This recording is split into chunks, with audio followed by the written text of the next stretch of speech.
Alexia, Foster.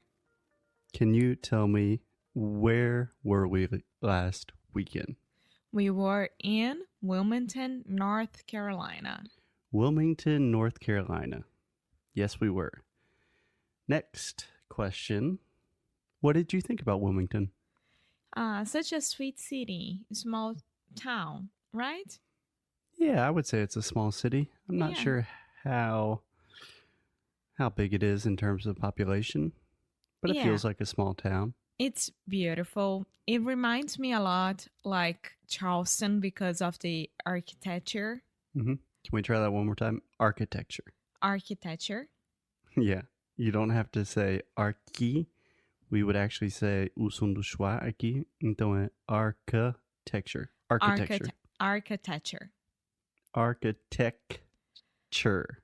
Architecture. Architecture. Okay, that.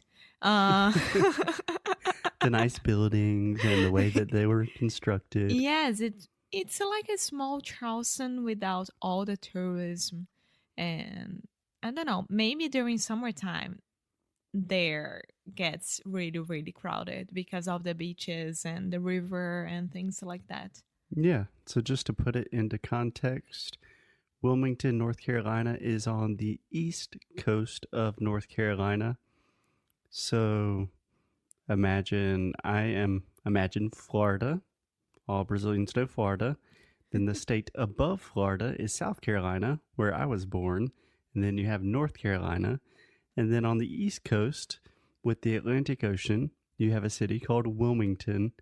And Wilmington's really cool because on one side of the city, you have a river. And that's where the downtown, kind of the city center is. And then on the other side, you have the ocean. Yeah, so it's a water city, I would say. Yeah. When there is the hurricanes and things like that, Wilmington gets a lot of floods. But I loved it. Yeah, I agree. It is a water city, but we do not say that in English. You'd probably say it's a coastal city. It's a coastal city. I think water city much, much, much more interesting than coastal city. Okay. Everyone is entitled to their own opinion. Exactly. So Wilmington was a great place, cool place. I would recommend checking it out if you have the chance. And everyone was so nice to us. Yeah, tourist city. Small tourist city in the south. College city as well, right? There is a university there, but I would not call it a college town. Okay, and why did we pick Wilmington to visit this time?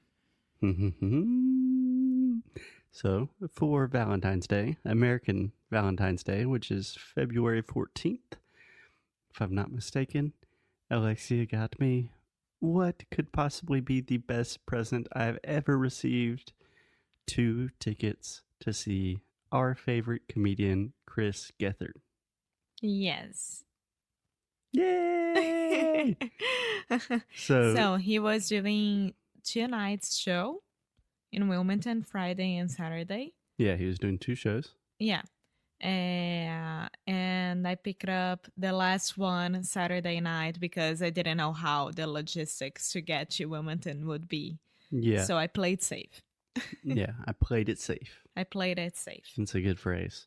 And if we have any new listeners, just to make sure that everyone's on the same page, Chris Gethard is a comedian who, he's not your typical comedian. He talks a lot about anxiety and social awkwardness.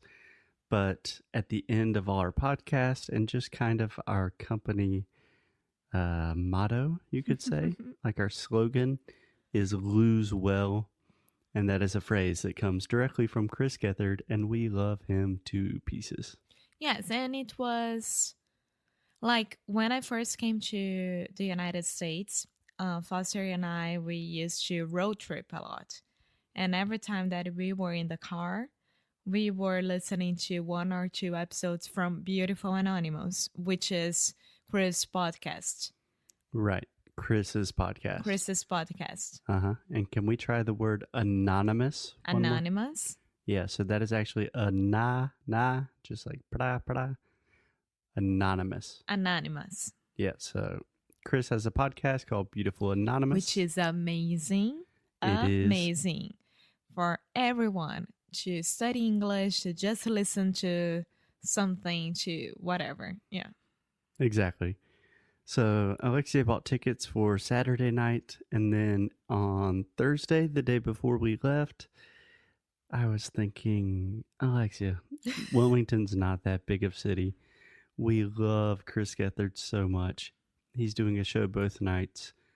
We should probably just get tickets to the Friday show as well, right? Yeah.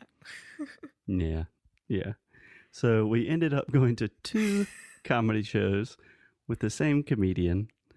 And tell me about the first show. What did you think? I loved it. First of all, it was like, oh my God, Chris is here. So. Yeah. And the venue's like the place it was really small. It was a great comedy club. And we were literally on the front row because Alexia made us get there like 2 hours early. Yes. No. 1 hour. Yeah. Very punctual. So we literally had the best seat in the house. And the venue is Dead Crow. The Dead Crow Comedy Club. Yes. So it's amazing because every single one could see what the show, could see what was happening during the show. It's a very small place and you can have drinks, you can eat, you can have dinner there or whatever, while the comedian or someone is right in front of you. Like we could touch him if we needed to and we wanted to. I know Alexia wanted to, but you wanted to. I didn't want to touch him. Yes, you did. We did touch him after the show. So, the show was amazing. Chris crushed it, killed it, as usual. Then after the show, he said, I'll be out here signing books and stuff like that. He has a book that is appropriately titled Lose Well. And we were like, oh my God. We got to talk to him. What do we say? You were like this. And That's what I was like.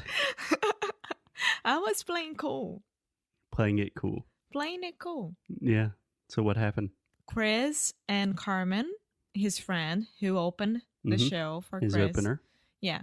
They were there. And then everyone looked at each other. And I was like, hi, Chris. Thank you so much for tonight.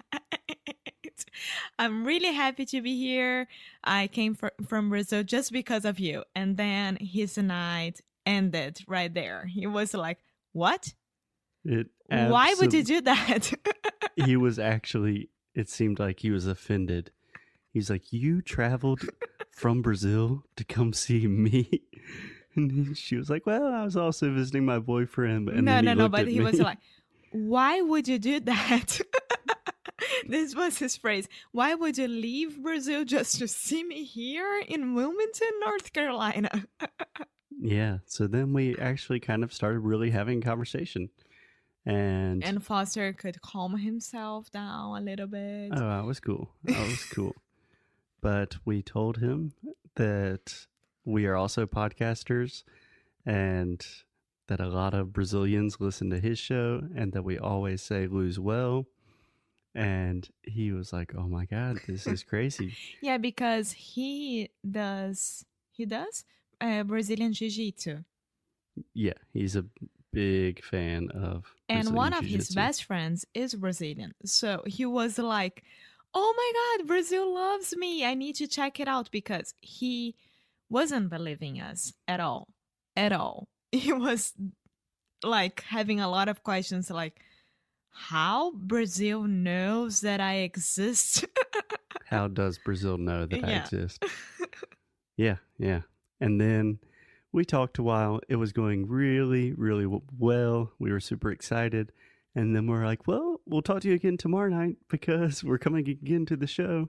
And again, why would you do that? He's like, it's the exact same show. Don't you understand how comedy shows work? And then I told him, yes, it's very good for me to practice English. And he was like, oh, okay.